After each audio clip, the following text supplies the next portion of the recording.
Hello again. Thanks for joining us on Astronomy Daily, your daily dose of astronomy and space science news. I'm Andrew Dunkley, your host. Coming up, we're going to hear from Professor Fred Watson, who examines the results of the DART mission, and plenty more to talk about as well. And joining us as always is our intrepid Ethernet reporter, Halley. Hi, Halley. How are you? Hi, Andrew. This is our last show for a while. I'm going to miss you. Yeah, like a hole in the head. But you'll be well looked after by my little brother Steve, who's going to be sitting in the chair for the next few weeks. So it should be fine. I hope you and Judy have a wonderful break. I'll be sure to look in on you to make sure you don't get lost. Yes, I have been known to get sort of crisscrossed up when it comes to using the likes of Google Maps. So anything you can do to help would be most welcome. The Astronomy Daily Podcast with Andrew Dunkley. Right now, what would be welcome is the news. The White House has released a long-delayed national security strategy that lays out challenges the United States faces in a tripolar world, with China and Russia as the nation's key competitors. President Joe Biden's National Security Advisor Jake Sullivan said the United States is entering a decisive decade of strategic competition with major powers. At the same time, the U.S. will need to work closely with allies to address transnational challenges like climate change, food insecurity, pandemics, terrorism, energy shortages, and inflation. Sullivan added, "We will leverage all elements of our national power to outcompete our strategic competitors, tackle shared challenges, and shape the rules of the road." With regard to outer space and its role in national security, Biden's strategy takes a less combative tone than the former Trump administration's strategy released in 2017. The largest asteroid ever to hit Earth, which slammed into the planet around 2 billion years ago, may have been even more massive than scientists previously thought.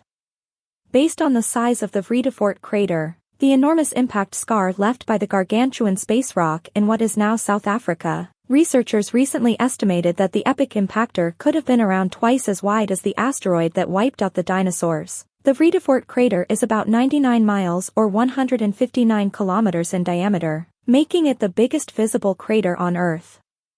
But impact craters slowly erode over time, which makes them shrink.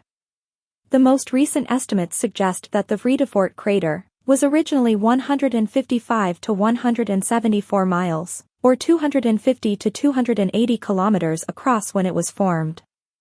In the past, scientists thought the Redirection crater was originally much smaller, but researchers have recalculated the size of the Redirection asteroid and found that the destructive space rock likely measured somewhere between 12.4 and 15.5 miles, 20 and 25 kilometers across. OneWeb is inviting individuals, companies and academic organizations to propose applications for the London-based company's low Earth orbit satellite constellation, through the Connectivity and Beyond Innovation Challenge, backed by the European Space Agency. OneWeb is looking for innovative thinkers to collaborate with the company to drive the future of not only communications, but any application that could be unlocked through the OneWeb constellation. Challenge winners, in both the industrial and academic researcher categories, will have opportunities to collaborate with OneWeb. Companies entering the 2022 Innovation Challenge will be eligible to participate in OneWeb's co-engineering program. Proposals for the 2022 Innovation Challenge are due November 11th. Enrico Ramirez Ruiz, professor of astronomy and astrophysics at UC Santa Cruz, has been selected by the California Academy of Sciences to join the ranks of Academy Fellows, a governing group of around 450 distinguished scientists and other leaders who have made notable contributions to science or science education and communication. Ramirez Ruiz, who holds the Vera Rubin Presidential Chair for Diversity in Astronomy at UCSC, is among 11 new fellows to be recognized during the Academy's annual Fellows Gathering on October 11th. Ramirez Ruiz is a theoretical astrophysicist who tests out his theories with complex computer simulations that defy the boundaries of human experience and the assumptions we make about the universe.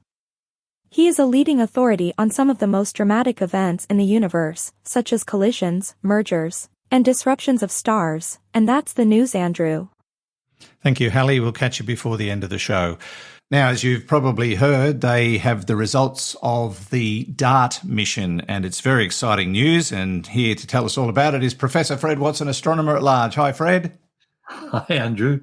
Yeah, it's great news. The result that we've all been waiting for from the double asteroid redirection test, or DART, which slammed a half-ton spacecraft into a tiny moon called Dimorphos, a moon of an asteroid, about 170 meters in diameter. And the whole idea was to see whether the orbit of the asteroid, the asteroid moon around its parent body, Didymos, whether that orbit could be changed. And the answer is it did. Yeah. So DART did the trick. So before the impact, the orbit was 11 hours, 55 minutes long.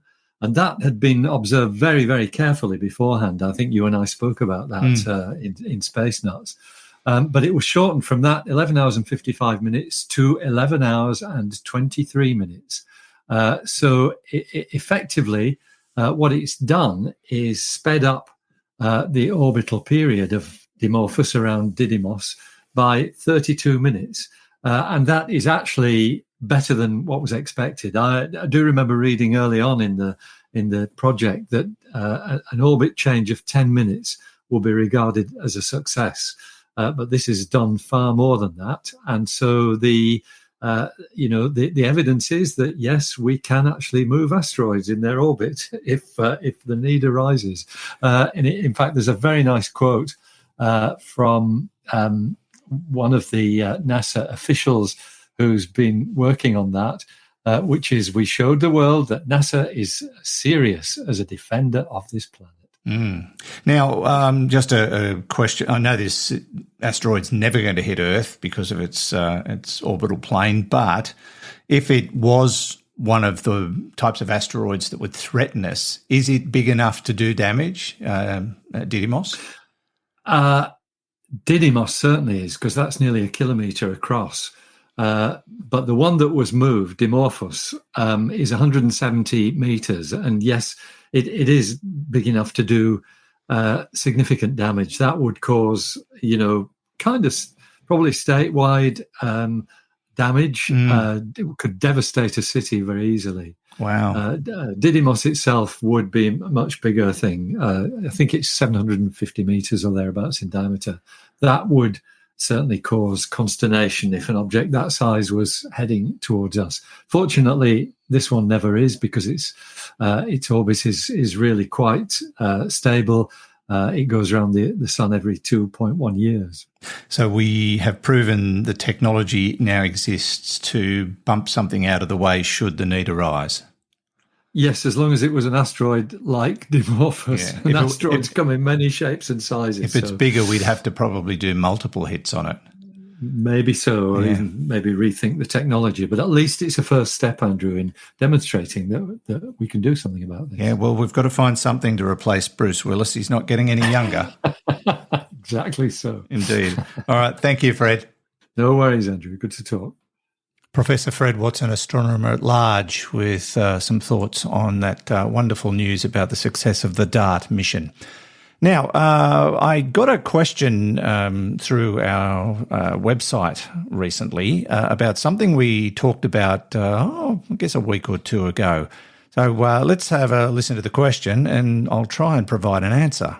Hi, Andrew. I was just listening to the latest Astronomy Daily podcast, and in it you mentioned that new Earth-like planets have been found, and you mentioned that some of the planets might be even better for sustaining life, and that we've just adapted to our environment.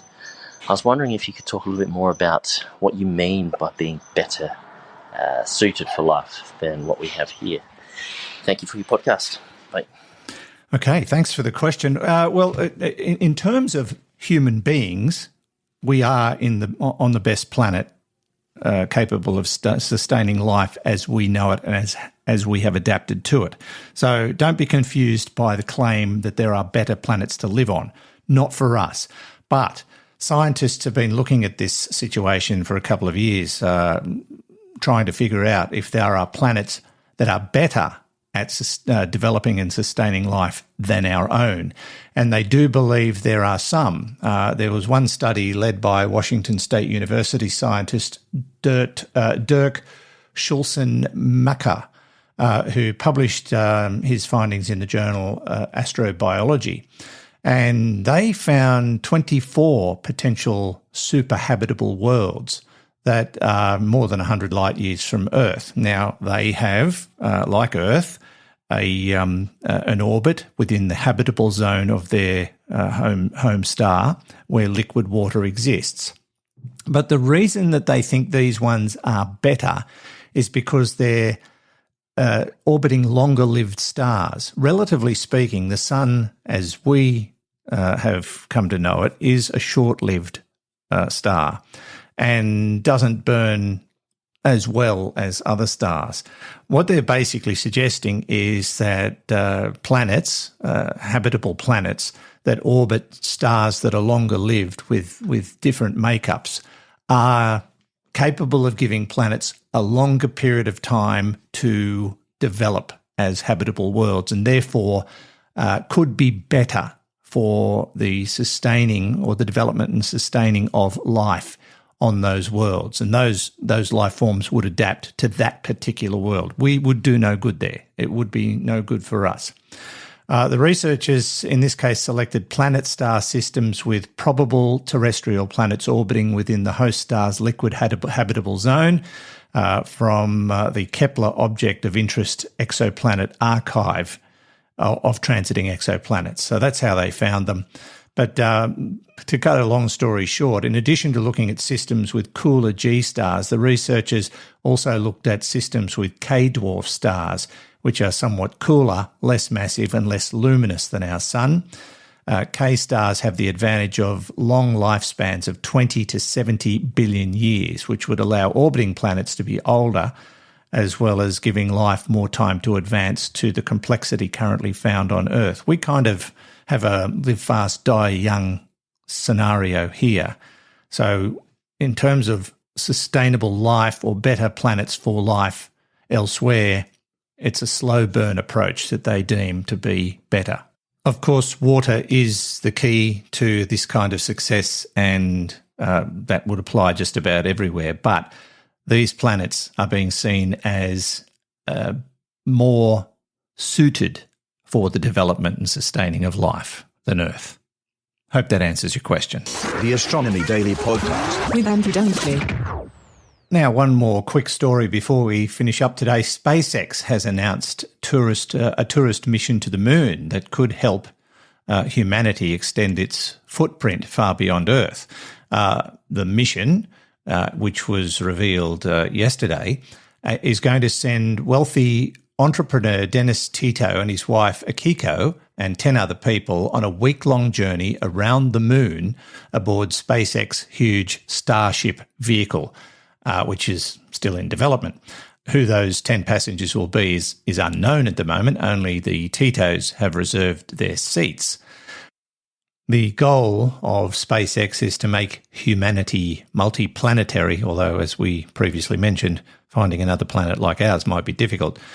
And part of how you do that is thinking through how do we make spaceflight really accessible to a group of people that haven't traditionally been able to take advantage of that opportunity. The mission is really notable, is a really notable step towards that, where instead of buying a whole mission, you can now buy a single seat. That's already a pretty big cost reduction for an individual person. Anyway, we'll see how they go. A trip around the moon sounds okay, but I'm not sure I'd want to go much further than Mars myself, and I'd just want to go and have a look and come back. That's just about it for me for today and for a few weeks. My little brother Steve will be looking after the show in my absence. He's a bit nervous, but he'll do a great job, and I think you'll absolutely adore his sense of humour. He's more wicked than I am, but he'll really enjoy himself. And Halley, thanks to you. Enjoy your break from me and take care of my little brother, will you? I sure will. I think Hal has volunteered to babysit for a while too. No need for that. I'm sure Steve can handle himself. Anyway, Halley, take care and we'll catch you in a few weeks. Bye. Take care. I will. And that's it for this edition of Astronomy Daily. My little brother will be back on deck with the next episode tomorrow. Until I get back, take care of yourself and don't forget to visit us online at spacenuts.io where you can catch the latest edition of Space Nuts and the back catalogue as well, and plenty more. And don't forget to leave your reviews for Space Nuts and Astronomy Daily through your preferred podcasting platform. Until next time, this has been Andrew Dunkley for Astronomy Daily. The Astronomy Daily Podcast with Andrew Dunkley.